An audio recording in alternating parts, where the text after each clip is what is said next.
Alright, so you want to start a business but you have no idea where to start? Watch this entire video because I'm going to give you guys the foundation to starting your first business. And if you don't know why you should listen to me, I have started tons and tons of businesses. I'm a huge believer in throwing everything against the wall and seeing what sticks. So I have started tons of businesses and I failed many businesses miserably, but I've also made millions in the businesses that have been successful. So anyways, today I was with an old friend and he makes a couple $100,000 a year, which is very good, but he wanted more with his life. He wants freedom, he wants to travel, he wants to be wealthy, right?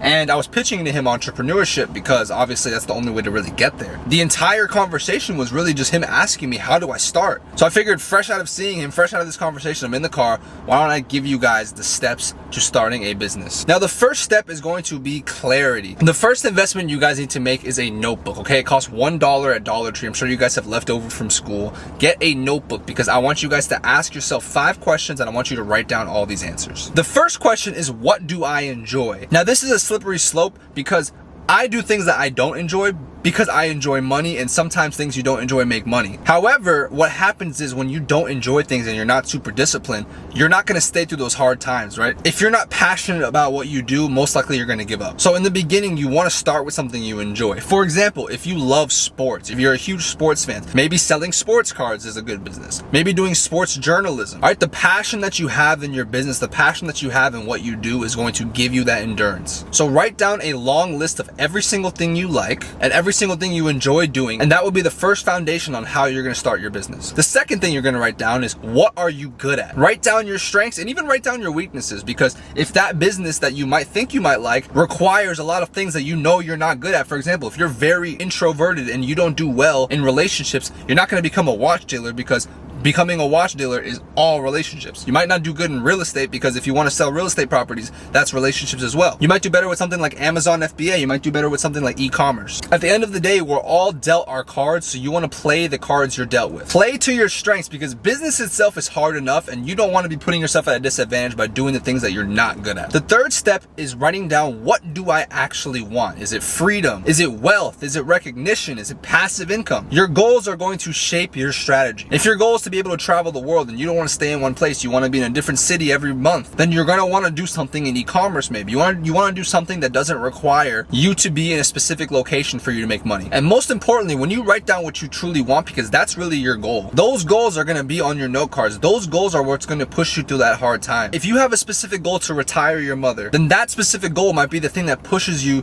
through those tough times. The fourth question you want to ask yourself is, how much money can I invest? Do you have savings? Do you have credit cards? Do you have a parent who has extra money? Do you have a grandparent who has extra money? Because this is going to determine your business model, because a $500 hustle is a lot different than a $500,000 hustle. And remember, it's not always about how much money do you have, it's how much money do you have access to. I have friends who started their real estate business with $0 in their bank account, but they got a loan from the bank. They used that loan to secure their first property and they built from there. And then the last thing you want to do is you want to write down, what connections do I already have? Your first clients, your business partners, your opportunities, most likely those are going to come from the people you already know in the beginning. Maybe you went to high school with someone who has a very rich parent. Maybe you used to play basketball with someone who's in the industry that you want to go into. Again, we play with the cards we're dealt with. And a lot of you guys have a much bigger network than you can even imagine. Open up your phone. I'm sure you have tons of contacts that you have not reached out to and you have no idea what they're up to. You don't know if they have a wealthy aunt. You don't know if they're making money in the industry you might want to join. Maybe you have a friend who has money saved up and he wants to start a company. And maybe you have that idea, but you need the money. I'm not saying to go through your entire contact list, but I'm saying to write everything down. And I promise you, after you write all these down, you spend a couple hours just looking through them, trying to put things together, I promise you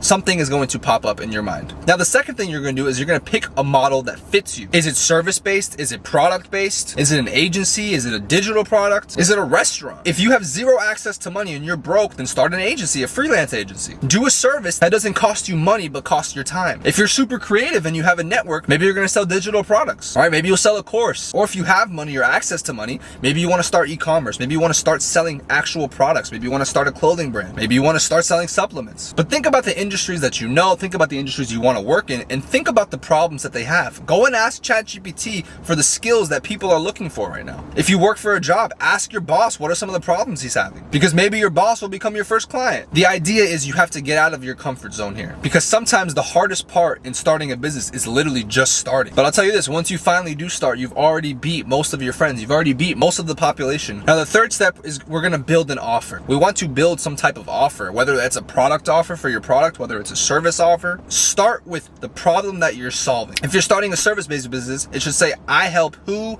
do what without pain. I help mothers lose 20 pounds without sacrificing the foods they love. Now that you have your offer, now you're gonna get your first client. Focus on one thing, and that's revenue. Your job now is to prove that someone will pay you for your solution, or someone will pay for your product because they love it. If you're selling a service, offer a huge discount to start. Send out cold outreach, cold calls, DMs. Leverage your friends, leverage all of your contacts. If you reach out to 100 of your friends and only 15 of them respond, you might be able to get 2 people that will take on your offer. But that's 2 people. Those are your first 2 clients. You just passed the step. You got your first client. The 5th step is to deliver like crazy. The first person that pays for your service or your product, you want to give them the ultimate experience. If it's a t-shirt from your clothing brand, you want to make sure that them unboxing that t-shirt is everything. You want to make sure the packaging is on point. You want to give them that experience because they're going to be your first testimonial. If it's a service-based client, you want to go above and beyond and make sure whatever service you do, if you're running ads for them, you want to make sure that you optimize those ads like no one else can. Always under promise and over deliver. Set the expectations high but not too high, and make sure you deliver higher than your expectations are because you want to wow that person. And most importantly, now you have experience, so you want to learn and improve from that experience. The next step is to reinvest into yourself. Every single dollar you make in the beginning needs to go back into yourself, into your business, whatever company you decide to do. And when I say yourself, I mean books, mentors, courses, events. I know that a lot of courses are a scam, and trust me, I've invested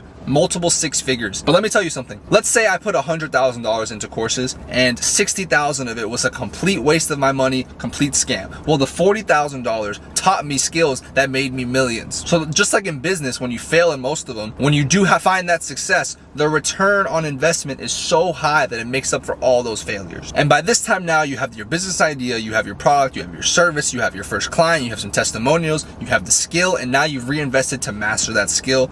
Now you have a real business. Now you can worry about forming your LLC. You can worry about having a perfect website. And the reason why you want to spend a lot of time in the beginning just writing down these important things so you have clarity is because you don't want to get so excited. You don't want to just jump into the first business idea that comes to your mind and you didn't think it through, because then you'll have buyer's remorse. Then you'll start this thing, you'll put money into it, you'll put time into it, and you realize you didn't even want to do it to begin with. So to be simple, get clear, pick a lane, solve a problem, sell it, learn, and repeat. Most people, they stay stuck for years because they never ask the right questions before they start. All right, I hope this video helped you guys. I want to continue to give real, raw information on here, not the fluff, not the feel-good stuff that a lot of people give you guys that doesn't actually help you. Some quick motivation to help you start that business. At the end of the day, what do you want from life? I'll tell you what I want, and I want to have experiences. I want to say I've been there, I've done that. I don't want to be the guy who stayed in my shell, stayed in my comfort zone, and never took that risk. I don't want to be thinking, what if? I want to go for it. I want to try. Even if I fail, I have a cool story to tell at the end of the day. You grow the most from failure anyways. So take those risks, because if you stay in your comfort zone, you stay in your job, you have a ceiling. When you get into entrepreneurship, when you're your own boss, there's tons of risk involved, but your ceiling is literally unlimited. There are no limits to what you can do. Look at Bezos, look at Musk. These people are worth hundreds of billions, soon to be trillionaires. I can go on forever, so I hope you guys got some value from this video. And if there's anything you guys need help with, comment below and I'll be happy to make a video on it.